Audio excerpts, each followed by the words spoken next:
Okay, y'all. Hi, everyone. Welcome to Tiny Table Talk with a Twist. Thank you for joining us this evening. We are here with Ricky Guzman. Thank you so much for coming out. Wow. Yeah, so before anything, thanks for having me over because when we uh when we actually talked about coming on I didn't even know that you were gonna ask me, but I kind of wondered a while back when I saw you guys do the show. I was like, I hope she asked me to do it. I was kind of like, because I was so Crystal, like I always wonder like how come nobody's ever asked me to do like a collaboration like what we did, right? And that's all what I've always wanted, and that's why I appreciate you guys because like we did something and we connected real well. And then after that, like nobody would ever like why, and Crystal's like, I don't know, maybe it's, no sé, envidia or whatever, right? So Yeah. I was like, I wonder what she's gonna ask me because we connected very well. Nunca me preguntaste, and then I was like, man, that's crazy. So thank you for having me over, and it's a pleasure. Yeah, I was trying to get it together with the technology and whatnot. It was Yeah. a mess in the beginning. So yeah, No, it's good. we got it good now. And again, thanks for coming all the way over here because I expected the virtual. Oh my God, Crystal. I mean, I know we have time, right?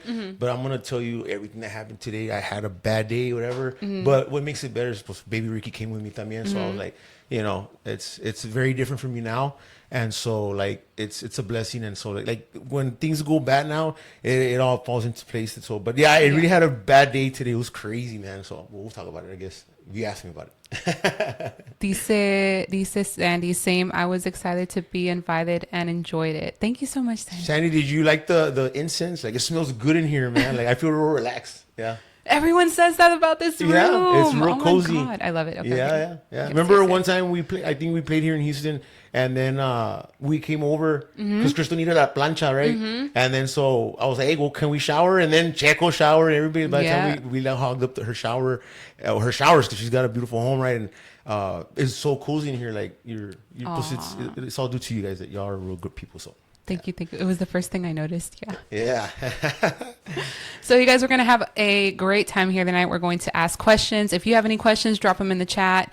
And it can be whatever you want. He's an open book. Nah, that's all good. So, That's yeah. what we're here for. Yeah. Yeah. So Let's start by getting to know the man behind the music, right? So for those of us that don't know, who is Ricky Guzman? So Ricky Guzman, because like I've known you guys, Jose, Lily, you, like since y'all were kids.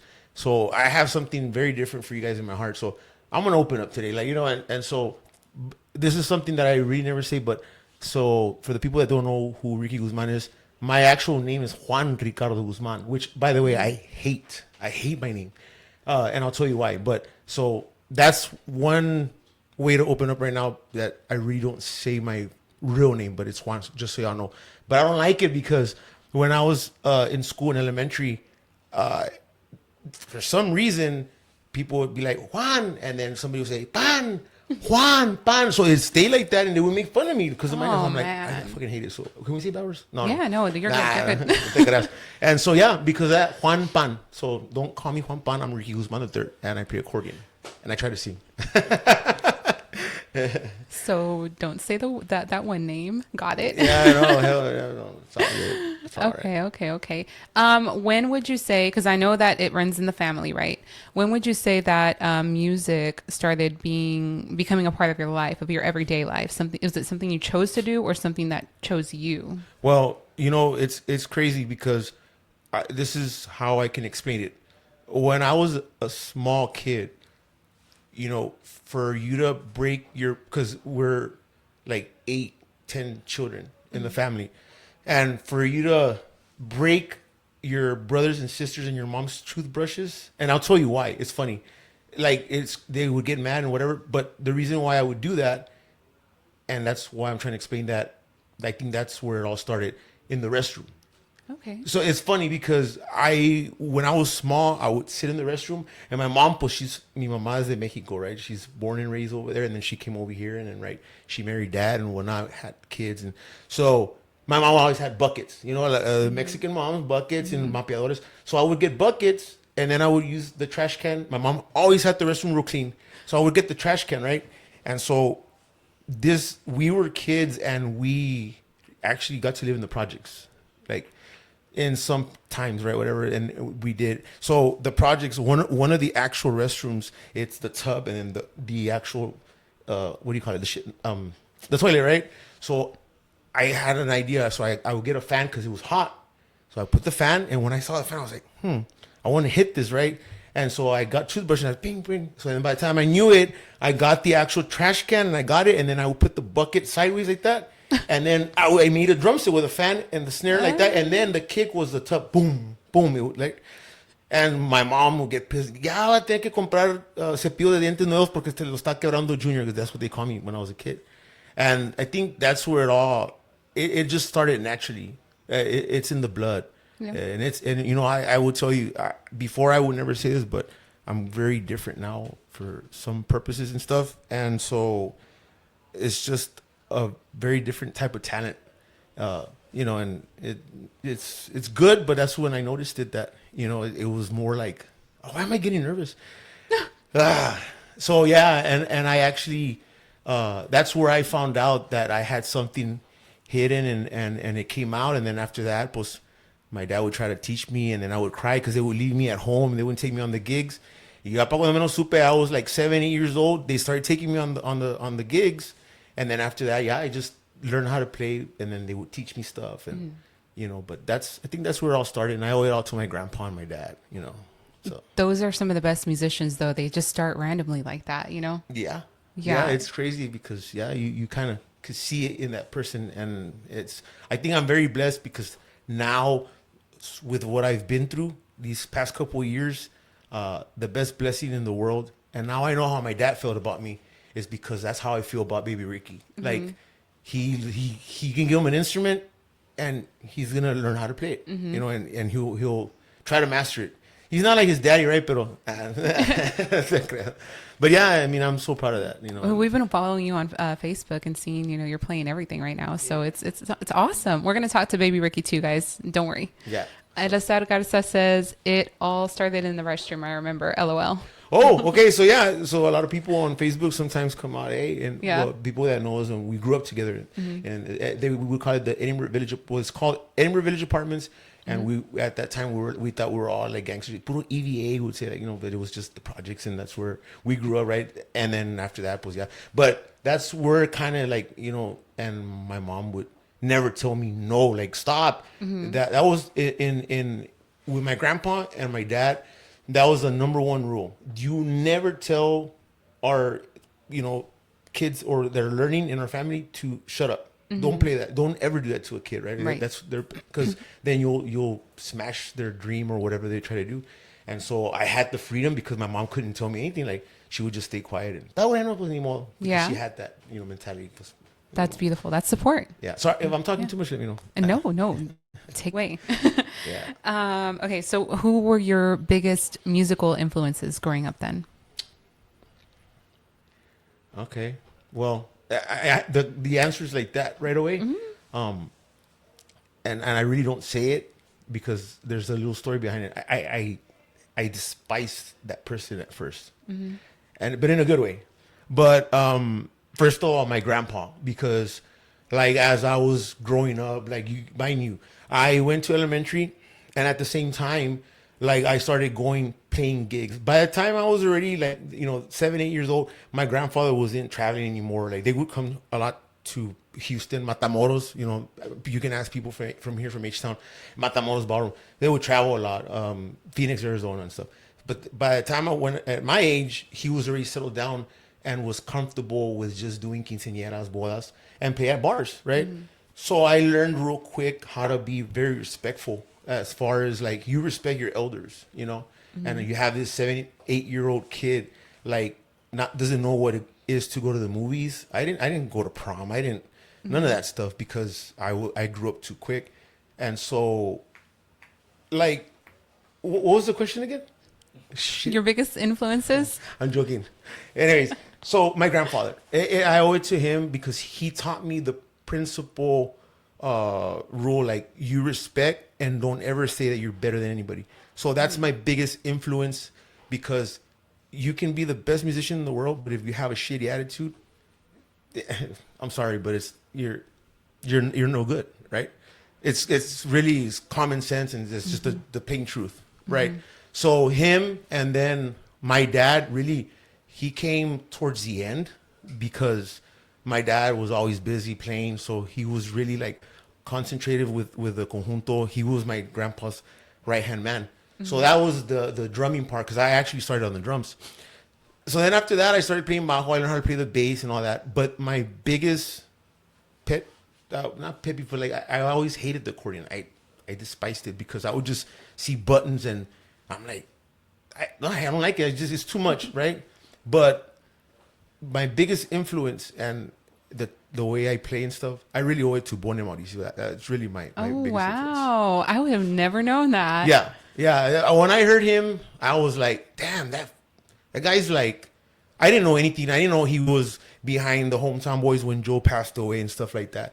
I just knew like that attitude, right? Like Yeah.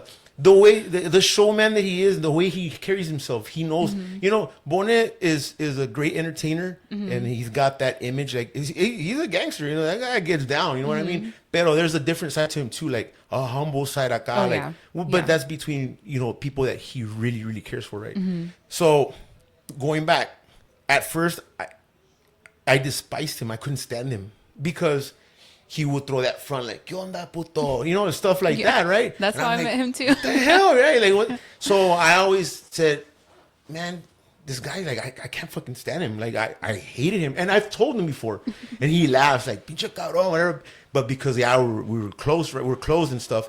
But the reason why I didn't like him, it was because like, how can you be like that? You're so good, man, and you act like you're the biggest thing, like right? But then I always got this lesson from my grandpa, like never judge a book by its cover, right? So we were at an award show for the South Texas Conjunto Association Awards, and he was talking to my dad outside, and everybody like, oh look, Bone, that's Bone, like that's when he already had started the ta ta ta ta, the corpo style and stuff like that. And so I was like, damn, bro, like white people, they like him because he's he thinks he's the shit, right? Whatever. And we laugh about it now, right? But then the worst thing happened. Like he turns around and he's talking to my dad. Este tu chavalo, ¿ah? ¿Qué onda, güey? And I'm like, dude, don't, like, no, whatever. And then he just like, come over here. And then I was like, oh, wait a minute. And then I would hear him on the radio or whatever, and I would go to festivals. When we started the conjunto, later on when I started playing the accordion, Bonnet was like, he is like the shit, man, the entertainer. People love him and stuff. So I started kind of looking up to him. But when I first started playing the accordion, I started playing the accordion for only one reason. Because if it wasn't for that reason, I would probably be playing something else. But it was to help my dad. Because when my dad's dad, which is my grandfather, passed away, my dad lost everything, like his mindset. He's like, nah, I don't want to have anything to do. Like he was his right hand man, and that's all my dad knew how to do. Mind you, my dad is, man, I'm proud to say my dad is one of the best fucking bajo players in the conjunto industry, and he's a legend. He's que en paz descanse mi jefito. But I'm gonna tell you that to me, being the musician that I am, right, my mindset, I was never impressed because I never played with him and got to tour and stuff like that, right? So he was a type that I was just like, okay, pues está bien. But then when we connected as a conjunto, that's when I realized, like, God damn, this guy has something. When you have Max Baca coming, dude, you're hip, man. I'm his number one, like Max Vaca saying that shit, like, right? Pete, Los Monarcas. That guy, one time we were playing in El Social, and he comes up to me, he's like, chinga, mijo, I'm sorry about your jefito, right? Whatever.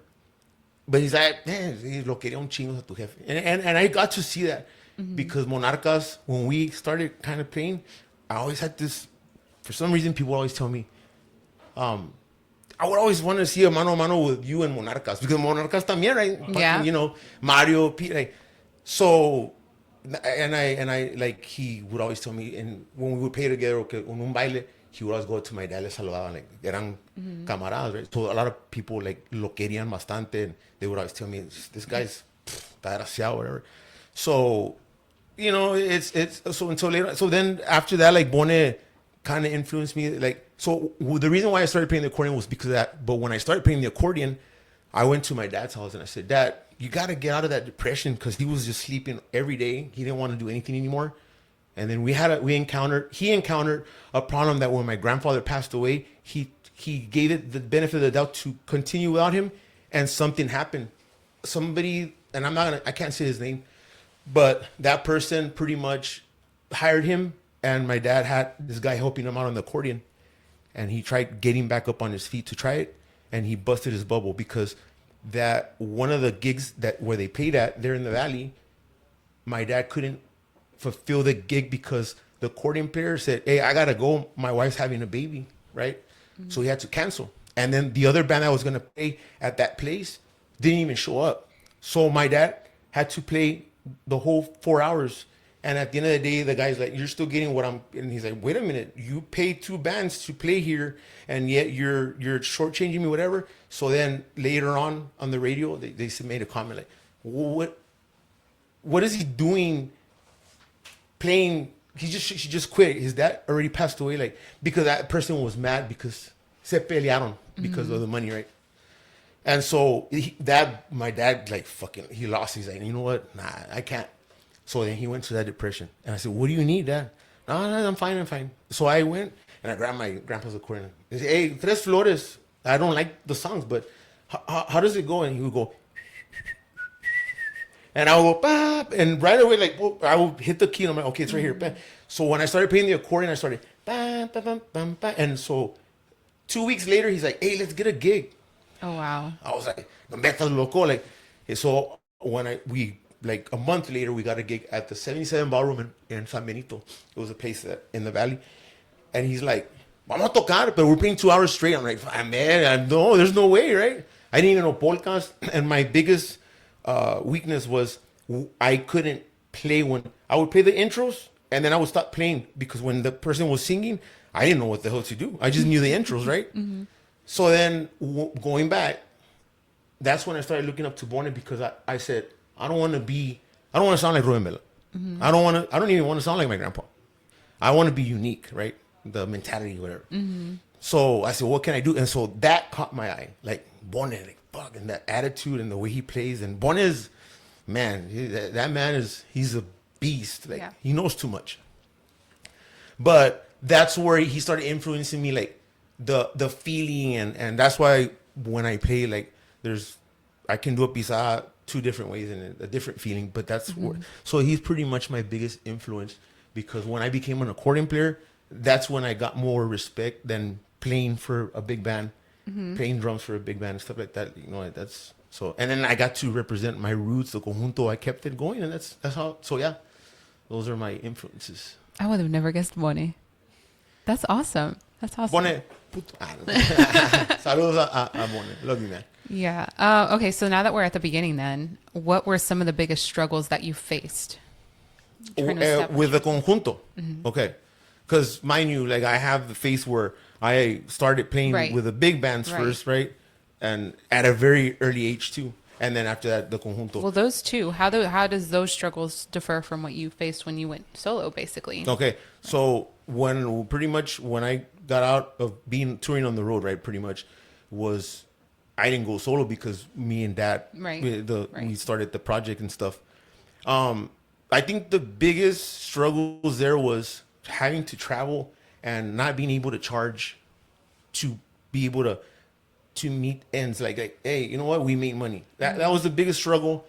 But that's why I go back and I tell you, like, I'm very blessed to have the discipline and the la escuela de mi grandpa. Mm-hmm. He always had a strategy. Like, my grandfather always had $1,000 in his pocket, you know, like, because he knew how to manage his money. And my brother Mikey always tells me, "Man, grandpa was real uptight." Like, my grandpa, he had a habit, like, it was a cool habit. You know those juicy fruit gums, the yellow ones? Mm-hmm. Well, he always carried that in his pocket, and that's what he would chew, and he would chew it, like, silently, you know, where nobody, and that's what he would play. Él mascaba y eso donde marcaba el tiempo with the chicle, but in a different way. So us as kids would be like, "Grandpa, dame un chicle." Mm-hmm. Sí, seguro que sí. My grandpa would always say, "Seguro que sí." Like, you know, so he'd take out the chicle, and then he would get it and he would cut half and he would give you that, and the other half he would put it back in the box, and that was for him. So my brother Mikey would always tell me, man, he was rolled up tight, you know. But nah, it was because like he was just like that to be funny and whatnot. Now my brother does that, so my brother's stingy now, right? Oh wow. No, hombre. So pretty much what were we talking about again? What was it? The struggles, right? I'm joking. I'm No, done. no. So the having the strategy of like what can we do? You always some bands start with the struggles, and that's why they break up. They don't do anything. So I was like, pues, what can we do? So my thing was like, look, first of all, we can't start charging what other people are charging. So we're gonna have to start from the bottom. And a lot of bands, that's where because they want to make money right away. So I said, look, let's go to Houston. That's where we started. Houston's our very like first place that actually accepted us, because I'm gonna tell you one thing. We would play in Corpus. They didn't like us. Like, yeah, honestly. Laredo, we've never played in Laredo with a conjunto. And not one time. I played in Laredo with Bobby, with Jennifer, pero with a conjunto, never. Because there's certain areas that if they don't like you, they don't want to accept you, right? So Houston was the first stepping stone for us, and we got the strategy. You know, ¿sabes qué? I would tell my dad, we're so good, we have that. There's something missing, and I will tell you what it is, which is a lot of conjuntos don't have. It's a chemistry. If you've noticed, the guys that have been in the band, they're on the same videos. But why? Because we connect, right? So we knew we were good. I said, so we're good, but let's charge very cheap. And I said, and I guarantee you, in about a year, we'll be able to charge a little bit more. And that's what we did. But the struggle was sacrificing, having to spend money out of our own pocket. We would come to Houston. It takes us about $250, $300 to get to Houston in the van or whatever. So if we got paid $650, well, that only left us with $300. And with mine and my dad's mentality, we always learn. My grandpa would always say, "Cuida tus músicos todo el tiempo," because they're the ones that are always going to be there and make you sound good. And if you don't pay your musicians good and you don't take care of them, then you're gonna sometimes sound like crap and vas a andar batallando, right? So I learned that, and the other $250 que quedaban was for the musicians, and that was it. And that was a struggle because, like, I mean, come on, dude, like having to come to Houston. But I loved it. I had a passion for like root, and my dad, that this is his back, this is old stepping around, like, you know, the Viñano, Matamoros, whatever. So he was happy. And then after that, yeah, we recorded the albums and whatever, and then we started. Yeah, by the time you knew it, we went to Monterrey. We traveled, you know, some parts of the United States, and it was awesome. But I think that's the main, you know, struggle there, you know. Was there a moment where you wanted to walk away from it all? No, not in the conjunto. Walk away when I was touring. Yes, I did it with the 3 big bands that I played for. I walked away 3 times for 3 big bands, but with a conjunto, no, because it's very different. And me and Baby Ricky always talked about it, because Baby Ricky was another replica. Like, I don't know where he's just like that. The same thing happened to me. Like, I was like, you know what happened with Dad and stuff, and I lost the main squeeze, like, you know. And so he comes, Dad, look, and oh shit, and then right away I was like, damn, I'm not gonna tell him that he's got it in him yet, because and I'll tell you how I managed for him to be the bajo player he is now in a year, you know. He's very good. I'm sorry, but he's yeah. And people don't like to hear that, but he's good, very good. Because he's a Guzman. I mean, yeah. No, I'm like, yeah. Yeah. But can you tell that I would never say this again, but it's my mindset is very different. But anyways, so how can I say, like, I don't want to sound arrogant and whatever, pero what were we talking about again? For real, I'm tripping out. The struggles? Well, I mean, that you didn't want to walk away from the conjunto, right? It's because, like, honestly, this like, it hits, like, I've never felt like this right now. Like, it's hard because I never talk about this. Like, I don't open up like this, but it's crazy. But I don't know if it's the incense or what. But so it's just, you know, I lost my train of thought, Christopher Rose. That's okay. It's okay. It's crazy. You were talking about you know, Ricky becoming the bajo player he is. Because no, I was saying something else. What was I saying? Yeah, that's what you were saying. Yeah, it's just that, you know. Also, going back, so it's pretty much that there's some people that don't want to hear that, but, you know, it's just in the blood, you know, and but very well respected, you know, pioneers like my dad and my grandfather, because You know, they're very well respected because of the way, you know, how dad was very loved, like because of the way he was. Like, man, we love Don Ricardo. Like, why? Because he was very humble, you know, and pues at the end of the day, that's what we learn, and we're very blessed to have learned that discipline, because not just anybody has it. But like what I'm trying to say is that like the chemistry, so not just anybody has it, you know. So that was really that I would never walk away from that, because I learned that you take care of your musicians. So all the musicians were the same musicians, and we always sounded badass. Like, boom, it was there. Like chemistry, you know, you feel it, and I'm sure you guys know, because you all know what it feels like. For example, you can have a headache, you can have the flu, but as soon as you hit the stage, everything goes away, right? Yeah. So that's a chemistry. That's something that not just anybody has, but we had también something extra. Like we would connect, boom, and it would just like some bands. I'm sure they say like, and I know, like when we play live, we start going wild, but musically wise, we start connecting, like we start doing hits together and stuff. But that just, we don't practice. It's just boom, it starts connecting, happens. right? Yeah. So that's what it is. So when I felt that we had the right guys and we took care of them and whatever, I don't think I ever wanted to walk away from it, because I had a very big passion for it, because you're surrounded by these good musicians and you're doing something good. And honestly, I can thank God that it was never about the money. You know, it was never about the money. You know, when it was about the money was when I was with a Tejano band. That because we started making money. Like, that was money. Like, you know, whatever. We were playing every weekend, Thursday, Friday, Saturday, Sunday. Oh, wow. We got to the point where we had to stop. Like, Crystal would say, okay, guys, pick a month where y'all going to have 1 weekend off. Okay, pues Juan would say, well, Dallas Cowboys are paying. By the way, go Cowboys.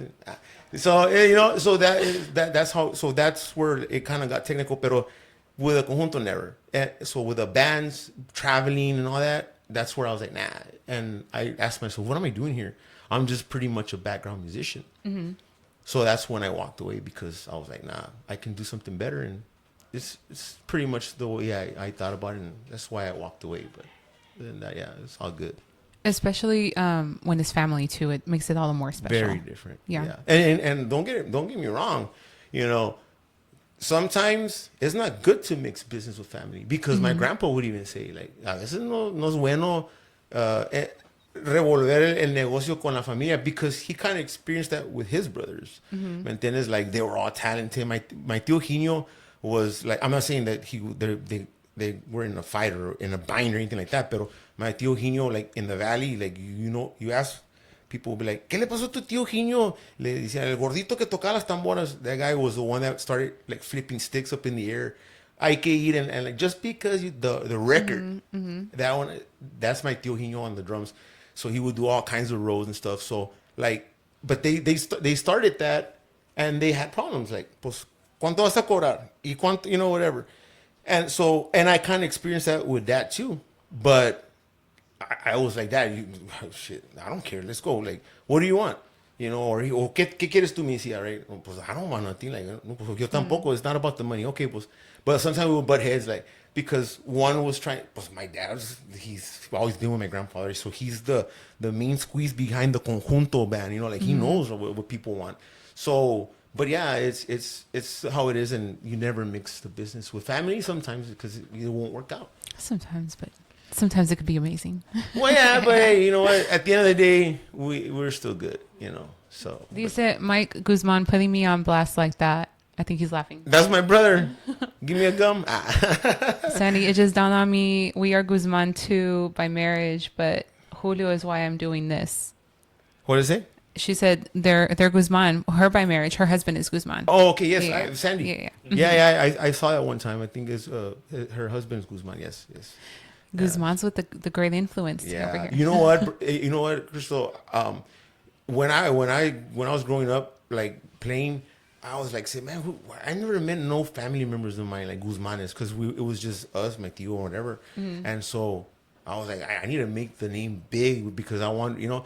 But when we started coming to Houston, I have a lot of primos here, Guzmanes, like, you know, John Guzman, Larry Guzman, Chris Guzman, all my primos, like, man, and I met them all, and I was like, what? And they look like my tíos, and like, it's crazy, bro. Like they have like a mean face. Like my tío Gino was like that, and they not mean fit, like no, but like they have this like kind of look like, and that's how my tío Gino was too, and you know. Pero that's when I was like, oh shit, I have more family, and that's why we love coming to Houston too, because our primos, so saludos, you know, Larry and John, you know, and post Chris también, they have the conjunto, they kept it going also, so you know, but it's crazy, but yeah. That's right. Chris Guzman is cousin. I feel like every Guzman I meet in Houston is your cousin. Yeah, pues yeah, it is. So you know Jesse, my cousin Jesse. Yeah. Bueno, so el güero, that's how my grandfather had blue eyes, güero. So his sister Victoria, she moved to Houston, and so pues Jesse grew up here, but Jesse was real like cagalero that his mom couldn't stand him anymore because he was very bad. So to use it as a discipline, she's like, "Tú te vas a ir con tu tío Richie para el valle," and he moved over there. And my grandpa settled him down and whatever. And so it was kind of a bad thing to move to the valley from Houston because you didn't want to go there porque te van a chingotear, right? Because it's hot and whatever. And so that's why Jesse, I've known him since I was a baby, like, you know, pero I never had met the other cousins. And I'm like, that's crazy, man. Like, you know, but yeah, it's good. It's going there, you know. Yeah. And we're opposite. All our families in the valley.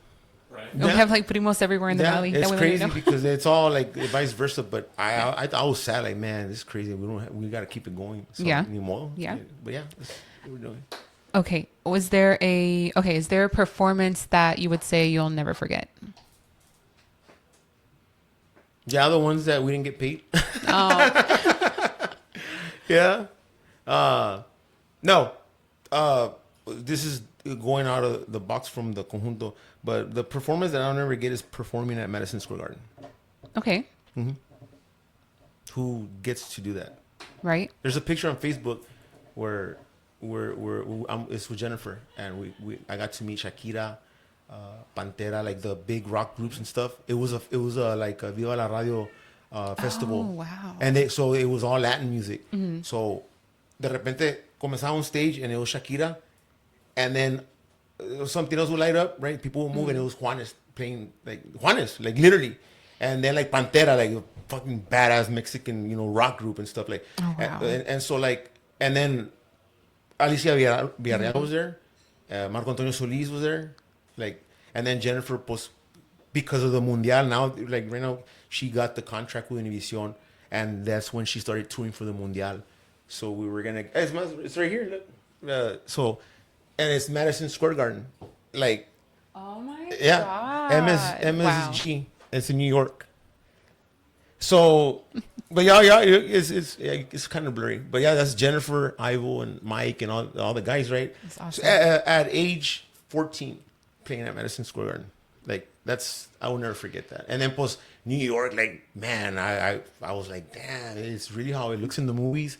And then a pack of cigarettes at that time was $17. Like, Oh, wow. you knew New York was New York. But yeah, I'll never forget that. Wow. Yeah. Wow. Yeah, and then pues the ones that we didn't get paid, no pues anymore. But saludos. You know, you would think. No. Look, I mean, looking at you guys, you would think y'all never had to go through that, right? But you know, Oh. I feel like every musician has that story of the struggle is real at the beginning. Yeah. And as far as like not getting paid, there's funny stories that like it's crazy, but you know, at the end of the day, you don't get paid sometimes because there's no people and you didn't Yeah. produce the people, right? Yeah. But you learn from the mistakes. But when you got people like, hey, you got a private, and then at the end of the day you bail out through the back door and you don't pay the group. So that's where you learn the mistakes of, hey, you got to pay a day in advance or whatever, right? The That's contracts why and stuff. I can't talk really much about that because that's why Crystal's there. She's the one that manages all that. So saludos to Crystal. It was her birthday yesterday, so happy belated birthday. Happy birthday! Yeah. But honestly, like, yeah, that's what it is. And now it's very different because stuff that happened, I gave up and I got into problems and whatnot, personal problems. But man, what a blessing to have to live that again with baby Ricky. Like, you know, the story behind it is like, man, it's crazy, man, because I'm very excited for him. But yeah, there's more to all that stuff. But yeah, it's good. Okay, questions for baby Ricky now. Oh man, baby Ricky, come here, sit down here. sit on Papi's lap, Daddy. I get home, man. Come on, Ricky. Ladies and gentlemen. Right. All right, Everybody say hi to baby Ricky. What's up, guys? Wait, how old are you now? I'm 16 now. Oh my Yeah. God.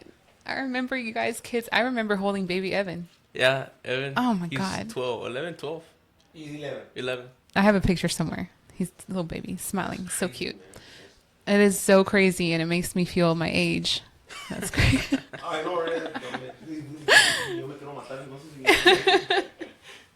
Okay, so for you, Okay. when did you realize that music was something that you wanted to pursue? And then when did you realize it's something you wanted to pursue with your dad? In the womb? No, I'm playing. I remember it's us. Obviously, it started when I was little and going to gigs and stuff. When I was younger, with my parents. I know, like sometimes, most of the time they drop me off at my grandpa's house, and my grandpa would babysit me sometimes. But there would be times when I would go to the gigs with my dad or my mom, and my mom would be there in the tables, where all the wives were. And then my dad's up there on stage, and I'm watching him, and I'm like, wow, this is awesome. There was a certain feeling I would get every time he would play, and I was just like, I want to be like that one day. Like, I want to be up on stage, and people were there cheering for you, and like all the music. And that's just where I started to be like, yeah, this is what I want to do. And then I started realizing, like, all these people, like, they know so much about, my family and the music and all, like the legacy, I guess you could say. And that's where I realized, like, well, I have to do this, and I want to do it. It's not like I have to, like I'm being forced. It's like I want to. Like, this is a passion a road that I want to go down, and I've been doing it ever since. Like, I was little. Yeah, that's where. I can remember being your age and watching them on stage. Yeah. Like, that's what I want to do. That was the first time we saw them was at the Island Club. So yeah, Crystal Guzman dice, "Aw, hi baby Ricky from Dora Jimenez. Hey, mom. Loving this. Where's your makeup? Whose makeup at?" Oh my God. Yes. I'm just baffled with the way that time passes now because we're all here. Everybody's friends. Everybody's like, y'all are like family to us, So I love this. Okay. What was it like growing up with a dad who was already established in the music world, right? What was it like growing up? Well, it was kind of like, it wasn't like like, wow, this is crazy. It was more like, I don't know how to explain it. Growing up with a dad that was more established, it made me realize real fast, like, music was like something I wanted to do for the rest of my life. Like, I kind of mentioned that. I guess I felt proud, like, that I have something. It's not just my dad as well. My grandpa, my great grandpa, and even maybe generation before that. Like, there's something I have to, stay on, and I have to continue that legacy. And I realized that a little bit more mature in life, but I guess growing up with a dad that was more established, there's some like stories that I've always wanted to say, but I remember when I was little, and I would always ask him to play on the drums because that was the instrument I always liked. And there were times where he'd say, okay, and then the set would go on, and I'd be like, he's gonna ask me to go up any second now, and then he'd play the last song, and I always knew because this is Never said, he never said. yeah, he would always, the last song that he'd always play any gig almost after I was born, that was like the Tejano era or whatever, was Perdido Sin Tu Amor. And it always clicked to me when he played that song. It was the end. Like, yeah, it was the end of the gig, and I'm like, I'm just hoping that song doesn't come up because if it comes up, I never got to play. And I don't know. And then I hear it come on, and then I start crying because I didn't get to play the drums, and that's like I wanted to do that, but now growing up, it's like funny to me, like, because I wasn't that good, so I honestly understand, like, Anyways, off topic, but growing up with a dad that's more established in the music industry, I don't know, it just made me feel proud of what I have to, represent. That's, yeah. It's definitely a legacy that you're carrying on. Yeah, for sure. Yeah. So it's a big shoes to fill in, for sure. What is the biggest lesson you would say that you've learned from your dad? Biggest lesson, to be humble. And that is that's the most important thing, and that's the most important message to me in my entire life, is to be humble. Because that's been passed down from his grandpa to my grandpa, to him, and now to me, and now to my future. You know, God willing, if I have kids and all that, like that's gonna pass down for many more generations, and that's my biggest, you know, influence and inspiration is that message to be humble to yourself and know where you came from. Don't think you're better than anyone, and yeah, just being humble is the most important thing lesson to me, and that's the most important thing I ever learned is to be humble and remember where you're from, your roots and all that. I think being humble is something that really illustrates your authenticity as a person. Yes, of course. And I think that's something I really like about y'all's family. Mm-hmm. Like it's always been so easy to be like friendly, open arms type of people. Yes, And I see that passing on, Mm-hmm. you know? So it's really beautiful. Yeah, I think, you know, you can be the greatest musician in the world, but if you're not humble, then what really are you? You know what I'm saying? Mm-hmm. That's kind of how I view it. No, I know a few. So yeah, no, I know exactly what you're talking about. You're going to make me cry, these Simon mommy. Girl. Okay. Do you guys ever disagree creatively? Me and my dad? Yeah. Sometimes. Sometimes. Yeah. You won't dare tell me though. I won't tell him. No, but there's some times where I disagree. I in some parts of singing, like segundas, I hate singing high voices. I hate sounding like a girl. Nothing to that, you know, but I just hate like that's I know because I'm young I can do that and I have that voice, but I hate it. I hate it. It's just I hate that. And he was like, "Well, if you want to sing segundas, you're gonna have to sing high or low." And I can't really sing that low, so it's like high. And then there's some songs where he'll put some things, and I don't like it, but I don't want to say nothing because then you know I don't really obviously know that much yet. But You're fired. yeah, you're fired. Yeah, I don't want to get fired, right? But no, yeah, sometimes, but it's never really anything. Would you say that y'all share more like creatively in common than, you know? Yeah, Okay. we share more creative mind than we do disagree. Yeah. So when you look at carrying on the legacy, do you see it looking the same or are you going to add your own? So my dad has always told me this. He says, "Do what you want," because at the end of the day, we know the generation that we are now, Tejano and Conjunto, it's not really doing that well, Right. and that's the truth. It's a hard truth that we have to accept. Me, what I want to do is I want to find a way to implement that into a new genre where we can make it bigger than it's ever has been before. Yes. And I think these younger generations of kids and all that should look into that and try to make this a thing. Because right now it's just, norteño. Like people say like, yeah, at schools, they have Tejano and Conjunto. But are you really playing Tejano and Conjunto? Right. No, they're playing norteño, they're playing frontera and all this stuff, which is great music. And it still does represent Tejano, the legacy. But I think that what I'm going to do is try my best to continue that path, but make something new out of it as well. I like that you went there because I agree with you 100%. I do. But there are people out there who disagree with that. There are people who want the old style to stay alive forever, right? Yeah. And when you don't see that, they start to frown upon it. So what is your message to those people? Well, everyone has their own opinions, right? And I respect all of that. Like that's you want to keep a legacy alive. And that's important to a lot of people, and that's important to me as well. My message to those people would be, I agree, but at the same time, if you're not willing to accept the change in something, then you're not willing to see it get better. And that's the truth. Right. It's not.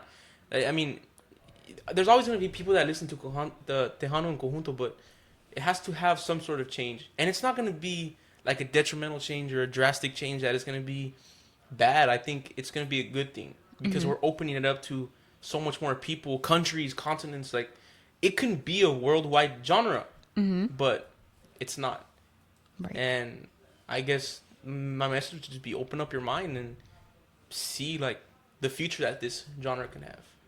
What is your message then to other people your own age as far as advice goes? What if you have somebody watching right now that is maybe thinking, I want to do that too? Do it.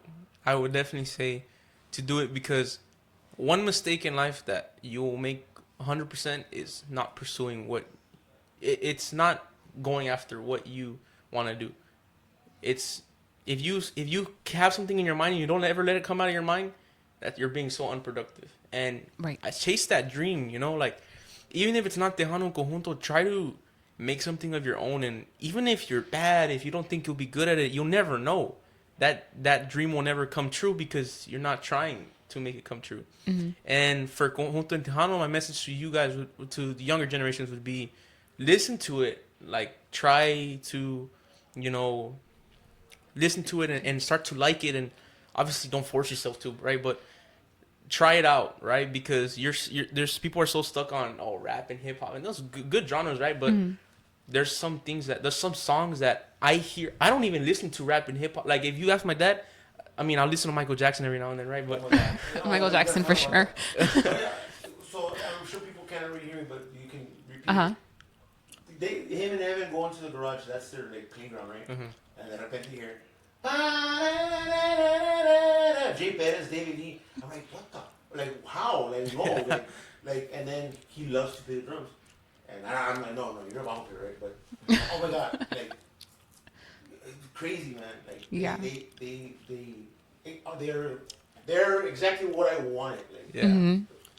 Open up your mind to Tejano and Conjunto, because it's a very nice, soothing genre to me. I mean, I don't know. The music, it's amazing. We have Lázaro Perez watching. He says, keep doing it. They eventually will accept. I am proof. Yes, you are. Sir. Proud of you, mijo. You have grown up and become a great musico. Thank you. And then my mom says, Lázaro Perez, you need to come to Tiny Tabletop. I'm gonna message you. Yeah, but that's what I yeah. Okay. So what do you believe that is the biggest misconception about Tejano and Conjunto music? Wow, that's a tough question. What's the biggest misconception? I'm super like mind blowing. Like, I can't even. That is crazy. That it's, I don't know. I think people think it's such an old school type of thing. I don't think so. I don't know. People like, I guess the misconception is that no one really knows it. I mean, if I go to my school and I ask someone, hey, like, have you listened to Jay Perez or have you listened to this? And they'll probably say, like, my parents have. But my grandparents. But yeah, my grandparents, my parents. I mean, I guess that the younger generation doesn't really listen to it. I think that's a misconception, because there is younger generations that listen to it, and people that try to pursue it. Doesn't come out as right, but a misconception would be that it's not, that the younger generation doesn't listen to it. Because take me for example, take a lot of other people, like there's a few accordion players out there. Orlando Cano, my friend, if he's watching, what's up, man? Miranda Melodia, she's an accordion player. There's all these accordion, bajo, quinto players. Like, there's tons, even outside of the valley, that are listening and playing Tejano and Conjunto. And, like, a lot of people don't think that there's people out there. There's young teenage kids that are out there doing that, because we have creative art programs, schools, and a lot of, programs trying to teach the younger generation of that. And I think that's a big misconception, is that there's also not too many teenagers or Gen Z, whatever, listening to this music. Because there is. It's not a lot, but there is a lot of people. So that's a big misconception for sure. Yeah, and it's so special when you find them, because I can remember us growing up, that's how we got into it, was through an after-school program. So, Really? Yeah. Yeah, well, here in Pasadena, yeah. Over at, Jackson Intermediate. It was the after-school program. And it was Tejano music. And that's how we got into, starting Crystal and Crew. But my point being is that when you find other people who share that same, like, passion for it, or at least the like for the music, and they're your own age, at least for me, that was super exciting. Yeah, because sometimes when I was younger, I would feel, I'm going to tell the truth, I would feel embarrassed to say, like, yeah, I listen to Conjunto and Tejano, because I feel like if I'd say that, no one would, like, they'd be like, what the hell is this? Oh, yeah. Yeah, where's Stacy? What is that? But then I got into high school, and well, actually, I started in Harvard Middle School. There was a Conjunto program, and it was the principal, Mr. Garza. I don't know if he's watching, but he started it because he knew that I played the bajo, and I knew other kids from elementary. Giancarlo, my friend, he played accordion. Now he plays drums, and we started a whole program there. And I'm like, wow! And so much kids wanted to join. I'm like, all these kids, they listen to this music, and it's like, it feels good to know that there's other kids out there that actually listen to that. And I was thinking, like, dang, I'm like the only kid that listens to this. But no, it's like there's so much, out there that listen to that music. So, yeah. So when we moved in from doing it in middle school, we tried to carry it into the high school, right? Yeah. You know, over here in Pasadena is different, but they wanted to call it Tejano music. So I showed up with my bajo. I was already playing bajo by then. I showed up, and they were like, "Oh, wow!" So, and then they were like, "Do you know this song and this?" And I was like, "This is not conjunto. Yeah, I mean, no, this it's is not Tejano." And they were like, "Oh, so you're a Tejanita, Tejanita." Yeah. So then that's how they started calling me that Yeah. around the school, and I was just like, I'm not gonna be embarrassed. That's just Yeah, who I no. am now. Yeah, I mean that's how it was like in the middle school, and now and even in the high school we have the conjunto there at economies, and yeah, they don't even play. It's not. It's like we're not playing conjunto or even tejano. We're just. I mean, yeah, like frontera and all that stuff, but I mean, I don't know. Yeah, we do see that a lot where it's like, oh yeah, we're a conjunto tejano, but I mean, are you really playing? You're not playing Jay Perez, Bobby Pulido, you know, Ricky Naranjo, Los Gamblers, like all these famous musicians. You're not playing any of their music. You're playing these new things. You're playing norteño. You're playing like cumbias, papangos, and yeah, some of them are conjunto tejano, but it's not really It's not the same. what the legacy represents. Yeah, and Yeah. sometimes I'm like kind of scared to say that, but it's the truth. Yeah. And there's a lot of old school people out there that will say that too, and they'll you know, like, come on, like, try to push this more. If it's not conjunto tejano, don't name it that. Right. Like, it's kind of misleading. Name it norteño or you know whatever. But I mean that's the truth. Like, it's not really what you're saying it is, and I don't know. We do see that a lot. Yeah, what you were saying. And it's amazing that you guys started that on your own. Yeah, for sure. That's really awesome. And I hear a lot too in the Valley. I don't know if this is true, but this is what I've heard is that in the Valley, the conjunto is more popular than the Tejano. What do you mean, like the genre in general, or like I guess, schools? well, yeah, I guess the genre in general. So we're talking about this on another podcast that, you know, somebody down there told me that the dances get more full for the conjunto. I think that's maybe Yeah? so, yeah, because I personally don't really see a lot of Tejano dances. You see them more inland towards like Houston, San Antonio, Okay. Dallas, Fort Worth area.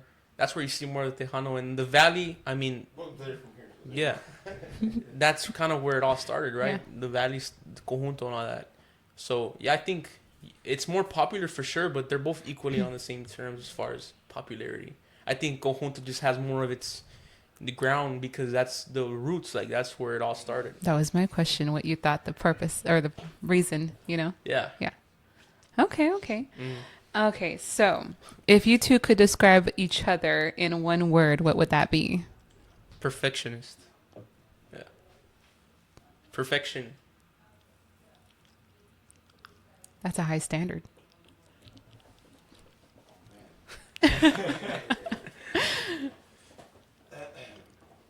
What was the question again?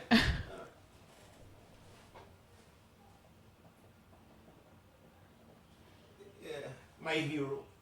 Hero. Aw. That's awesome. Now I'm going to cry. They say, what the great? That would be great. The half of the gum Oh, they're talking about que le dio Mike Guzman. So, I cannot read anymore. So does Mike. And then what? Oh, with the great Gonzalo Perez. Yeah, that's who started the program here. And y'all are doing a great job from Jose Vega. Yeah. Thank you. Yeah. Okay. Where was I? Oh, Ricky Guzman. You lost your train of thought. I did. I lost my place. I was going. What has been your? Well, you already talked about your favorite venue. What has been your favorite performance so far? Performance? Oh my, a lot of them. I always. But Like, which one tops it for you? there's a lot that I can name a few. But one of my at the beginning of where I started, I still think personally that I'm at the beginning of my career. There's so much more time that I have to do, right? But to get back on top of it, right? In the beginning, when I first started, the first ever time I played in Houston, my dad told me, these guys, the crowd is amazing in Houston, and like they're wild for the music. And I was like, nah, there's no way. Like That's I've crazy. never been to Houston to see one of the performances. I don't think, maybe a couple times, but if I ever went to Houston now, I was in the hotel because I was younger. You know, I wouldn't go to the clubs. But then I was there and we didn't even play, and I saw the people and they were all like, yeah, like they were all like excited. And then we started playing, and then everyone was going wow, and it was like surreal. It was like, wow, that's crazy. Like this amount of people here for us, and that's where I was like, wow. But then we played, and this is funny that I kind of mentioned this. Then we played, and then this guy comes up in the bottom of the stage, and I'm looking at him, and I'm like, oh, whatever, because there's a lot of people here. And then I see $100 bill in his hand, and I'm like, Oh my what's he God. gonna do? I was like, whoa. And then he puts it there on my feet, like near my feet. He's like, take it, take it. And I was like, what the hell? Like, people just do that here. And I'm like, my dad has always told me, like, be humble, whatnot. And I'm like, no, keep it. Like, no, no, no. When I was playing, I was trying my best to like signal, like, no, no, no. And then he just walked away, and I'm like, what do I do? I'm not gonna go chase him down. So I'm like, man. And then I just took it, and then I don't know. It was just so like crazy. Like people, they love the music so much, and what we do, and that they'll do stuff like that. And there's people out there that are so nice, and that like they appreciate it so much that they'll give you something because of, I mean, because you're carrying on this legacy and tradition, like, and they appreciate that so much. And that's one of the times where I was that I remember that I'll always remember that story, that that day. And then recently we played in Monterrey, and that was like, that was even crazier. Like there was so much, it was like all the way to the back of the building, and that was a big building. There was people, and I just like, I don't know, it just, that was the first ever time I've ever played in Mexico, and I was like, and I liked it a lot. So those two performances are definitely ones that I'll always remember, for sure. I think it's inevitable. Houston loves the hell out of you guys. Yeah. But speaking from an audience member who was there for your first show, I see it as I think for the audience also a moment of pride to see you Yeah. picking up where your grandfather left off. So I'm trying not to get teary eyed. Yeah. Because everybody loved him here, and seeing you do that was beautiful in the moment. Yeah, and that gig was where I realized, like, wow, all these people, like, that gig was the big eye opener that I have so much, that I have such a big, room to fill, because that people come up to me and they're like, man, and to this day they'll come up and like, you play so much like your grandpa, and like you represent him so much. And that was where I was like, yeah, like I have to keep doing this because I want to be able to represent him forever. Like that's my goal, to represent what we have, this legacy, the Guzman name. Yeah. That's where I was realizing, like, people love us, and like we gotta keep that going. So that Yeah. was where, For sure. yeah, that was the biggest performance for me. And I'm sure I'll be performing in like, in the future, bigger places or whatever. But that will always be where I remember, like, that's where it started for me. Yeah. For We sure. love that. Ontan mero mero Evan. No, man, he's over there at the house with his friends or something. I don't know. Something. Okay. Any shout outs you want to give? Anybody who's watching? Anything My you want to mom. say? Mom, I love you. Happy late birthday. Her birthday was yesterday. Belated birthday. So happy belated birthday. Shout out to Evan. I don't think he's playing this game probably, but shout out to him and my dad and all that. And thank you guys for allowing us to come here. No, That's pretty much it. I mean, thank you guys for coming in general. Of course. All right, Ricky. Yes. I need a pillow. I know I'm old, but man, oh my god, that's like, he's never really talked like that because I'm gonna say that, people that have been with us like on the road, or that have been with the band, they're like, he's scared of you. Like Crystal tells me, like, he's scared. Like, and I don't see it. Like, I'm like, what? Why? Like, why? And he doesn't talk. But right now I'm looking at him like, dude, what 16-year-old talks the way he talks? Like, he's never done. So I'm freaking out because, like, he's like very well disciplined, I guess you can say, like matured and respect, because I see it, like, he's very respectful. I don't know if it was that same time that we played, but some man came up to me, he's like, you know what, like, man, I don't know what it is, either your dad or y'all the way that y'all are, but you raised a very, very respectful young man. He's like, you know what he did? And I'm like, what? We give. I don't know if it was the same time, but they said supposedly that they had given him like a bag with money. They all had put money together, and he said, I think it was that time, and he's like, no, like no, right? But I don't tell him like don't get money because no, it's just that like I mean, yeah, people are gonna offer you sometimes just because they really love what you do, and I tell them you don't understand. Like our people, like they really take this too hard. Like they love it. Like it's a passion, right? Yeah. And so now, like the way he's talking, I'm like, what 16-year-old musician even talks like that? And I'm very amazed right now because like I can honestly say that it opened my eyes to think like, and I think it goes back to my dad because he looks up to dad. Man, it's crazy because like he it kind of faded away now ahorita because like now he's playing and stuff. But when he first started, he would just sit in his room on his computer and just study my dad, like because my dad, he was dad's favorite, like as far as like como because pues, we would take him to him and lo cuidaba, so se engrió con él, right? And then pues all his other grandkids, like Kayla, my sister Denise's kids, like my sister Debbie's kids, like I mean, yeah, but como ellos, they lived far away and stuff, so Ricky, pues como I was with him with the band, sometimes me and Crystal like, hey, you know what, let's take a break, let's go out.